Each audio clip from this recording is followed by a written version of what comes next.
Kalian juga pernah gak sih ketemu sama orang pengamen atau atraksi jalanan kayak gitu yang minta-mintanya tuh maksa? Aku mau cerita aja, di akhir-akhir ini gue tuh lagi sibuk ngurusin label kerudung. Jadi FYI banget, kalian harus tungguin karena gue mau ngeluarin produk kerudung gue sendiri. Tapi bukan itu yang mau gue ceritain. Jadi dalam proses memproduksi kerudung ini kan kita butuh namanya label kan. Jadi kemarin tuh gue nyari-nyari tempat printing label gitu. Gue bareng sama teman gue, terus teman gue masuk nih ke dalam salah satu toko printing gitu deh pokoknya. Nah, gue tunggu luar nih di atas motor. Nah, sambil nunggu temen gue yang lama banget ini di dalam ngobrol apaan gue juga nggak tahu, lagi gosip kayaknya sama abangnya.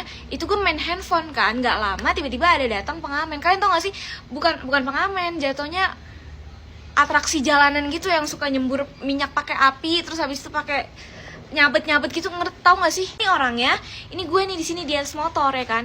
Gue asik aja nih main HP ya kan. Ya kan aja lu min. Terus habis itu pokoknya singkat cerita, nih karena nggak ada orang dari dalam tukang printing ini yang keluar yang begini kayak atau ngasih gitu, nih orang tiba-tiba marah-marah. Gak lama dia marah-marah sendiri. Sebelum marah-marah dia sempet pakai apa sabetannya itu disabet ke aspal. Itu bener-bener kenceng banget. Gue sampai kaget atau gue sampai nengok. Setelahnya dia marah-marah dan dia tuh agak nyindir-nyindir gitu. Kan kita namanya sama-sama usaha, punya gedung doang tapi kagak mau ngasih, pelit banget. Ini sama-sama nyari makan aja pada pelit. Begitu. Masih aman tuh karena gue mikir, oh nih nyindir sih yang punya perinan ini kan, bukan gue kan. Nah, gue masih main HP aja sampai dimana sih apa-apa ini nerusin ngomel lagi dan dia bilang kayak begini. Ada lagi orang bisa beli paket, bisa beli pulsa tapi nggak bisa ngasih ke sesama. Apa yang nggak pernah tersindir gue yang lagi main HP langsung, ini maksudnya nyindir gue bagaimana nih? Tuh dia bener-bener ngomel-ngomel terus, ngedumel sendiri sambil nyabet aspal. Itu bener-bener kenceng banget. Dan itu tuh lumayan lama gitu karena dari orang printingan yang di dalam ini tidak ada yang keluar. Dan gue sendiri, gue takut akhirnya gue kasih aja tuh duit gue satu-satunya selembar doang tuh di tas gue. Karena gue orangnya cashless kan, untungnya gue ada duit. Kalau enggak bisa-bisa gue yang disabet. Baik, sesuai dengan requestan, kita akan bercerita zaman-zaman SD lagi karena ini bulan puasa. Kita ceritain zaman SD pas bulan puasa kali ya. Kalian dulu waktu SD pernah dikasih tugas gak sama guru kalian untuk mintain tanda tangan bapak imam teraweh di masjid rumah kalian masing-masing? Dulu gue pernah, dan karena gue tipe anak yang introvert, ya ilah introvert gitu. Pokoknya gue dulu pemalu banget, jadi gue tuh cuma minta di hari pertama, hari seterusnya gue palsuin tanda tangannya. Jangan ditiru ya. Gue pernah dulu, kalian tim mana? Tim sama kayak gue, cuma minta sekali terus abis itu hari selanjutnya kalian palsuin sendiri, atau kalian beneran minta terus-terusan. Nah, tetangga gue itu nggak ada yang satu angkatan sama gue, jadi adanya tuh yang di bawah gue sama ada yang di atas gue. Dan gue gak ngerti kenapa mereka tuh nggak disuruh sama gurunya, jadi kayak nggak ada yang nemenin gue untuk mintain tanda tangan ke Pak Imam. Mereka disuruh nemenin juga pada nggak mau. Jadi itu tuh gue sendiri mintanya ke staff laki-laki pas udah kelar sholat, terus kayak ya hoki-hokian aja kalau masih ada Pak Imamnya. Kalau udah nggak ada ya udah tuh nggak tahu gimana. Jadi makanya dengan otak gue yang cerdas ini, gue memanipulasi. Jadi gue tuh minta di hari pertama doang, abis itu selanjutnya gue tiru tanda tangannya bodo amat deh tuh. Padahal kayak hari, kan kadang imam tuh suka ganti-ganti ya, masa nggak terus-terusan satu imam untuk 30 hari full, tapi kayak gue 30 hari full dengan tanda tangan yang sama. Nah, selain faktor introvert itu adalah faktor gue tuh nggak tiap hari terawih. Jadi sebenarnya gue tiap hari, gue pamit itu tiap hari, cuma kadang kalau misalnya gue terawih bareng sama teman gue, itu gue ada ini godain setan gitu. Jadi kayak pas gue nyamper teman gue, terus kayak ini udah mau kena nih, udah mau terawih, terus tiba-tiba temen gue kayak aduh tapi males lagi ya. Terus gue juga emang imannya lemah, jadi kayak ya lagi males, ya udah nggak usah terawih aja, nggak jadi terawih. Kalau gue inget-inget zaman dulu nih pas SD tuh, apalagi kelas 4, kelas 5 itu kayak gue lebih sering kagak terawihnya daripada terawih. Mungkin juga nih ada nggak ya sama kayak gue, kalau pas terawih tuh pasti duduknya safnya di paling belakang, terus bukannya terawih malah ngapain, malah jajan. Kayak lo mau terawih, mau piknik, jajan-jajan Ciki tuh, Ciki Komo dulu, aduh enak banget, lagi udah gak ada lagi sekarang ya. Gimana caranya ngomong? Deh, nggak tahu, nggak paham gue, orang gue tuyul.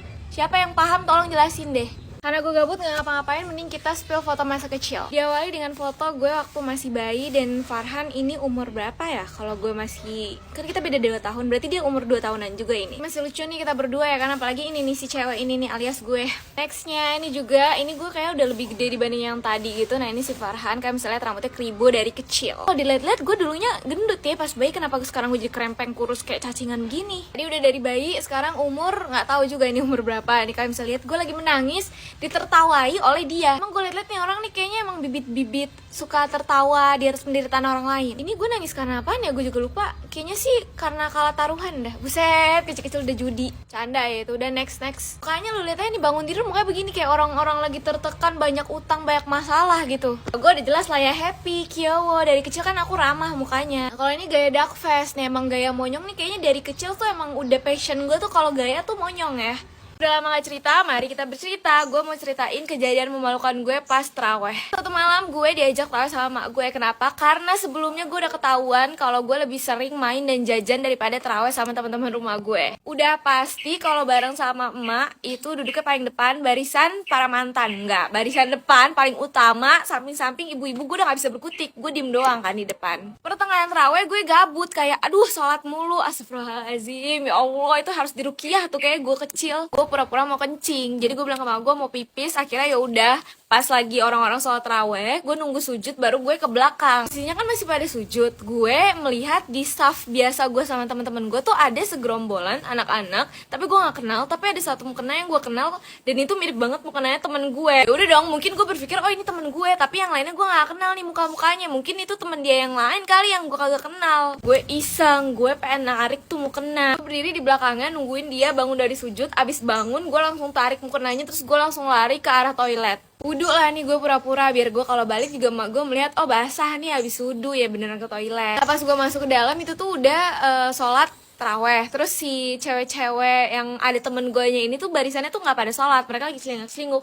Gue jalan ke depan, abis itu dari belakang gue sayup-sayup mendengar kayak itu mukena yang tadi narik mukena lu. Nah pas gue nengok karena gue ingin memperlihatkan muka gue kan, karena kan tadi gue pikir itu buset.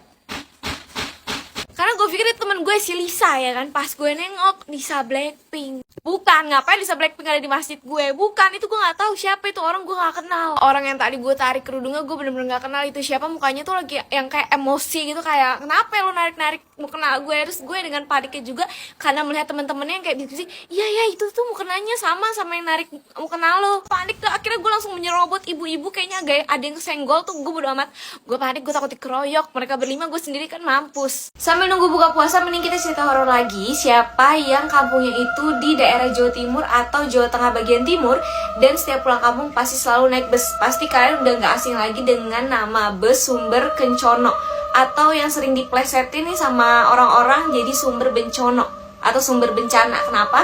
Karena bus ini udah terkenal banget dengan armadanya yang ugal-ugalan dan sering banget menimbulkan korban jiwa akibat ugal-ugalannya bus ini. Bahkan pernah waktu itu bus ini itu dibakar oleh massa yang ada di Ngawi karena menabrak pengendara sepeda motor sampai tewas. Duh, sampai belibet gini gue ngomongnya. Oke, kita langsung masuk aja ke ceritanya. Jadi suatu malam nih sekitar pukul 12 malam ada seorang pemuda yang lagi nunggu bis ini. Dia tuh mau kemana gue juga nggak tahu karena gue gak kenal sama di pemuda. Ngapain gue nanya-nanya dia? Udah langsung aja, nggak usah dipikirin dia mau kemana. Pokoknya dia lagi nunggu ini bis. Terus sekitar udah 2 jaman gitu dia nggak datang juga nih bis kan gitu. Udah mana dia sendirian di situ.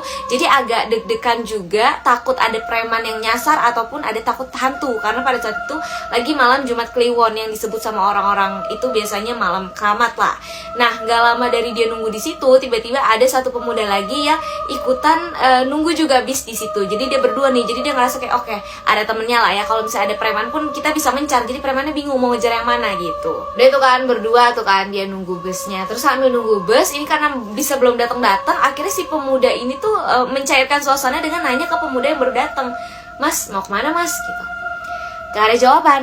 Nengok aja kagak nih mas yang baru datang ini. Jadi dia terus-terusan ngeliat ke arah jembatan layang Janti ini. Jadi kayak nunggu bisnya terus kayak nggak ngehirauin si omongan si pemuda ini. Terus ya udah, karena kayak ya anjir dicuekin gue nih, ya udah bodo amat deh, tetap aja nunggu di situ. Yang penting ada temennya kan. Nah akhirnya nggak lama dari situ si bis ini datang. Bis yang kita tunggu-tunggu, bis kuning bukan dong, bis anak UI dong kalau kayak gitu. Bis Sumber Kencono Jogja Surabaya. Yang pertama naik ini pemuda yang baru datang. Setelah itu baru si, ini kita sebut saja tokoh utama kita namanya A ya. Si A baru, jangan deh, Reno aja.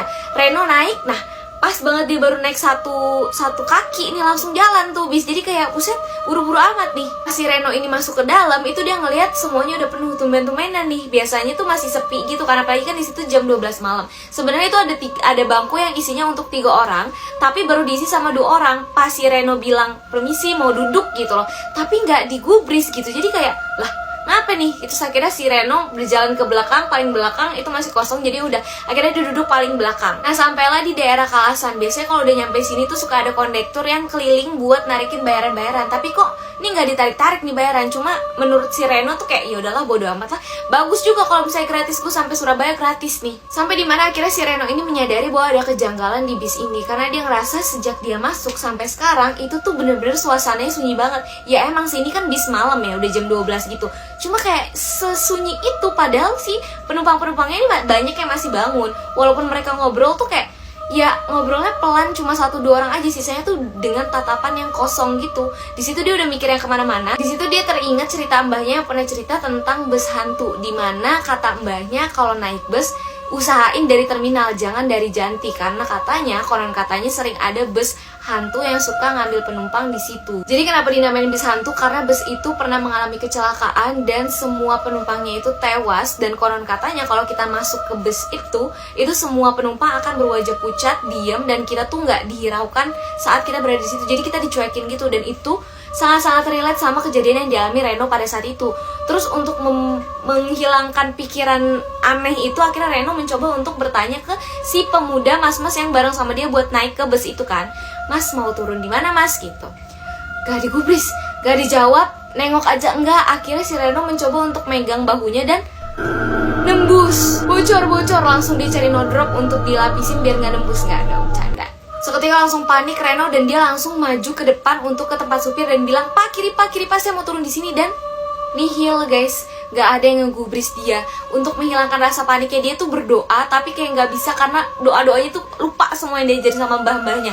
Terus ya udah akhirnya dia ngambil sebatang rokok buat ngerokok, dan tiba-tiba ada suara dari belakang, Cak, kok bisnya bau kemenyan ya? Kata seorang penumpang di belakang Reno yang menatap lurus ke depan seakan-akan tidak melihat Reno, dan dia bertanya kepada kenek yang ada di situ.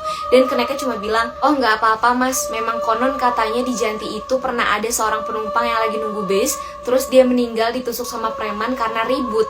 Terus katanya setiap malam Jumat Kliwon itu kayak sekarang ini, dia suka ikut naik bis mas, kasihan kayaknya matinya nggak tenang. Di situ Reno mendengarnya dan terpaku sementara bis tetap melaju.